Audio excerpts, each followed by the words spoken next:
Bom, agora a gente tem uma versão geral do teorema das funções implícitas, pessoal. Vamos ver então como fica esta versão geral.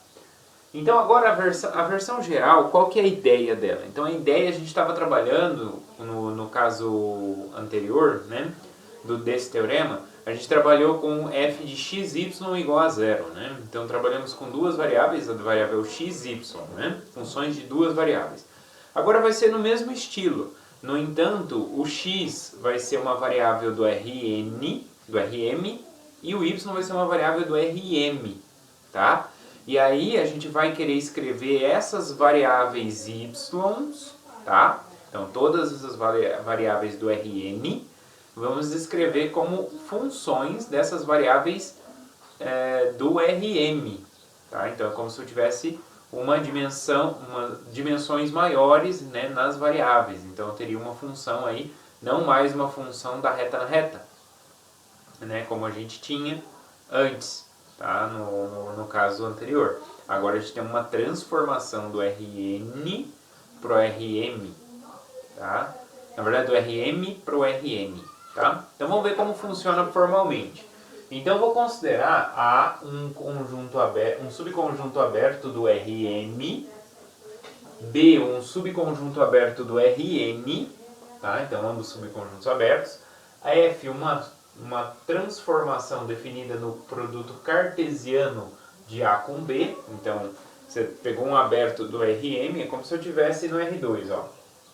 Eu peguei um aberto de uma cópia de um R, um aberto da outra, e aí aqui a gente teria esse conjunto aberto aqui.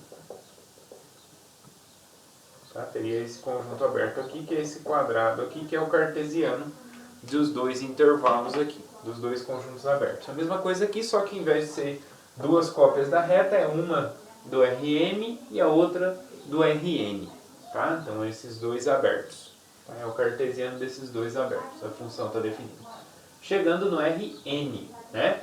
Então é uma transformação de classe C1, tá? E aí eu vou denotar por x, né, a variável aqui em A.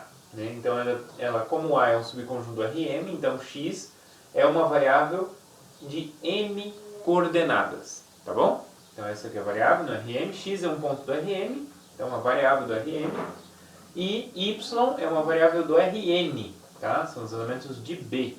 Então tem n coordenadas, y1 até yn. Daí, quais são as hipóteses desse teorema caso geral?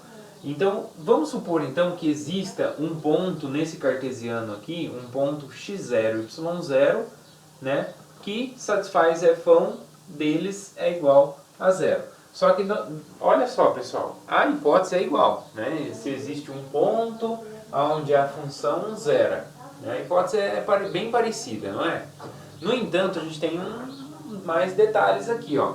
Aqui, esse x0 é um ponto de A. Então, o x0 é um ponto do Rm.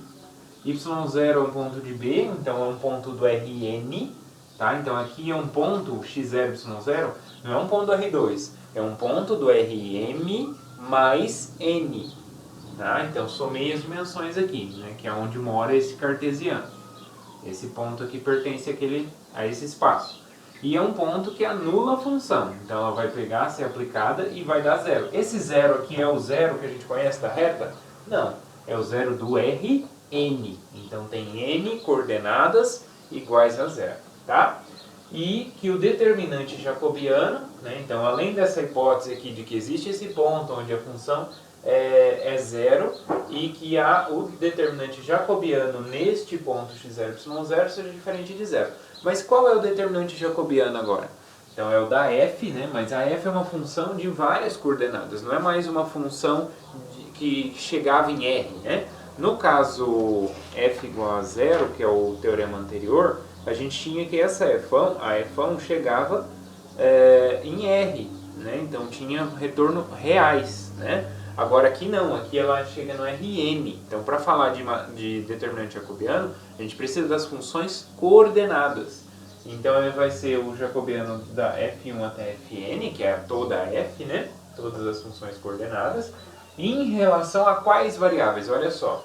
Aqui então a gente vai querer mostrar que as variáveis y, então a variável y se escreve em função da variável x, tá? Só que o y mora no Rn e o y mora no Rm, tá? Então, qual era a hipótese lá no caso anterior? A hipótese era, se eu quisesse mostrar que y era em função de x, então eu queria mostrar que a derivada da f em relação a y era diferente de zero. Então, como que eu posso estender a mesma condição aqui? A mesma condição, em vez de ser derivada em relação a y, vai ser o determinante jacobiano da f, né, que na verdade é f1 até fn, em relação à variável y, mas no caso a variável y aqui tem n coordenadas. Então por isso que eu preciso de n e aqui n, tá? Para ser uma matriz quadrada e então poder tirar o determinante, tá? Então se eu tenho aqui as derivadas, então essa aqui é a matriz jacobiana, né, dessas funções coordenadas em relação a essas variáveis, tá?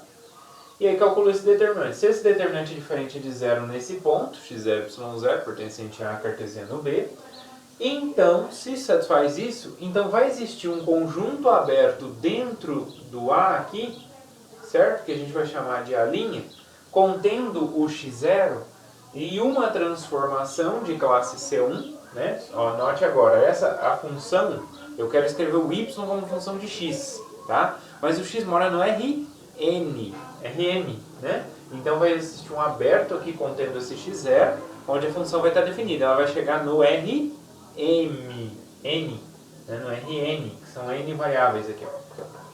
Ok? Então chega no Rn. Então aqui é a nossa função que a y é definida, né? Então, e uma transformação de classe C1, né? G, que sai do A' e chega no Rn, de tal forma que a f1 aplicada em x, g de x, seja zero. Ou seja, eles vão satisfazer a equação f de xy igual a zero. Tá?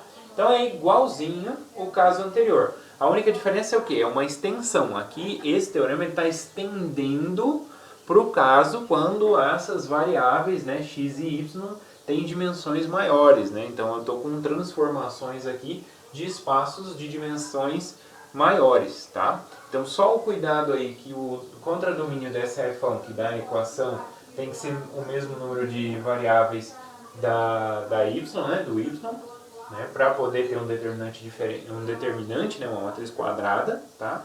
Senão a gente não consegue o determinante, tá? Mas a ideia é a mesma. Então se eu tenho uma função, né, que dá essa equação, e onde aqui a variável x mora no Rm, a variável y mora no Rn, e aqui é Rn, tá? E de tal forma que exista um ponto x0, y0 onde a função se anula e o determinante jacobiano aqui da parte com relação às variáveis y são diferentes de zero, então vai existir uma função onde então y vai ser escrito em função de x.